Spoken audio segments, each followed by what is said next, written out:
Virgo, Happy New Year. It's January 2024 and I've got your horoscope here, as you can see.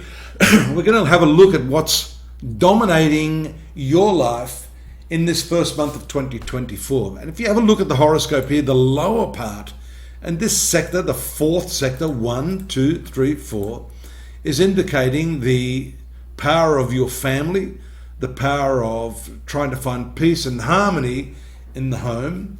And here, Sun and Pluto dominating this fifth house, which is your creative element, and also to do with family, offspring, children, that type of thing. Still some resistance going on here in this western part of your horoscope, the seventh house, with Saturn and Neptune. This is going to be a long haul here, so you need to bed down and try to find creative ways, as shown here by the transit of Mars now into the fifth house around the 5th or 6th of January. Creative ways to reignite the flame of passion with your partner. This is a romantic combination of planets, very, very fiery, very demanding, and one which definitely needs the balance of both Venus here having directional strength in the fourth house, coupled with this trine aspect from Jupiter up here in Taurus.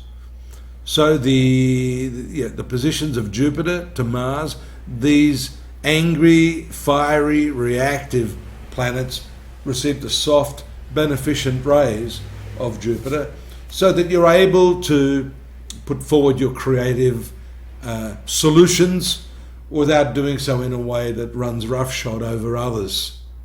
This is really lovely for decorating your home, recreating your space, having some social activities within the home. And the new moon here on the 11th is very, very important and powerful, being between the Sun and Pluto, showing your very, very obsessive approach to creativity at this time.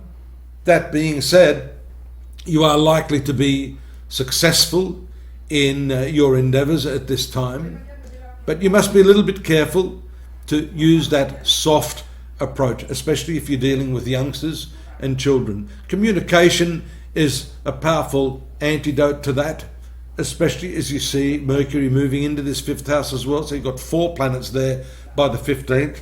This area now is going to shift your attention to that issue that I'm talking about, children, creativity. This is also the zone of past karma, if you didn't know. So when you've got so many planets here, there could be stuff coming at you from your past. You've got to be careful. You've got this headless serpent, what we call Ketu, the south node, your past karma here in the finance sector, stationary direct around the 17th, while all of these planets are in this fifth house. Past karma, yes, but also speculation, another aspect of this fifth house, where you may be headless, thoughtless in terms of the way you invest. So it's important to consider very, very strongly, very, very wisely what investments you're going to take on, where you're going to put your money, not just money, where you're going to put your time and your attention, because these are also what I call elegant forms of currency. Fortunately, Saturn here works in a positive way. It's not so great with your relationships, but it is good in terms of slowing the pace, making you more cautious and prudent in every aspect of your life, especially those financial ones where you're likely to be a little bit remiss and inattentive, getting swept up in the reactive processes and what everyone else is doing. That's Mars. Look at this on the 21st, Sun and Pluto move into your 6th house. This is going to trigger a transformative sort of interest in health, well-being, and maybe looking at new ways to revitalize yourself, because this is happening in the air sign. Breathing and those yogic techniques of pranayama can be very, very helpful for you. And we see also that as the moon swings around here by the 26th in this 12th house of retreat, this is retreat, this is sanctuary, this is meditation, it is a spiritual house, that also casting its rays on these transformative healing processes in your 6th house. I think this is one area, along with the breathing and the diet, this meditation and this focusing on the deeper intuitive aspects of your true nature are going to be a very powerful tonic for any health problems that you may have experienced in the recent past.